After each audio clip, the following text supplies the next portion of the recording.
The first answer to this question is to be watchful, to be careful, to understand that these are dictatorships, not democracies. So whatever they say about themselves, whatever suits they wear, however often they travel to Davos, you know that these are not democracies because they are running not free and fair elections. They control media. They spin the narrative like spin doctors in democracies. And their political opponents do not face the same chances when election time comes. And so in that sense, this is very, very important. Another thing is these regimes are very likely to export their own corruption and to interfere in their neighbors' affairs, in the Western political institutions as well. These regimes, we talk about this, why these regimes are by nature are likely to be corrupt and likely to export corruption. And so the Western countries should think about fighting their enablers at home.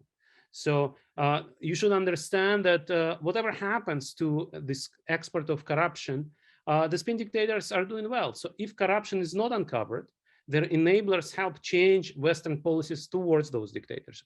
If corruption is uncovered, the spin dictators come back home and say, look, the West is also corrupt. There is nothing better than our model.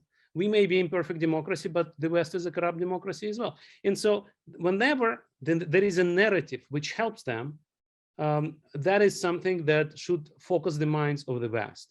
And I know you write in your books a lot about putting the Western house in order. This is good for the West, but it's also good for pushing back the narrative of spin dictators.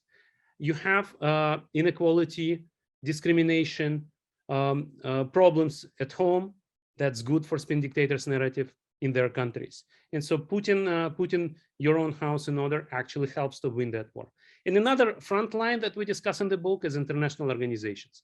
These guys care about international organizations. They try to capture them.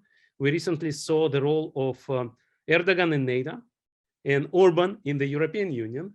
A couple of years ago, we saw an attempt by China to capture Interpol. And so all these things need to be really, really carefully thought of because these regimes pretend to be democracies.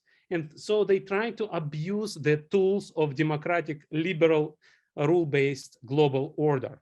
And so we need to think about those issues a lot. We need to remember that it is in their interest to hijack the institutions the West has built. And so there are several front lines on which the West should resist those guys. One thing I would mention is the West should not fully isolate those regimes because these regimes are in trouble because within the regimes you have growing educated class, civil society, and these citizens should be supported, should be provided information, should be educated.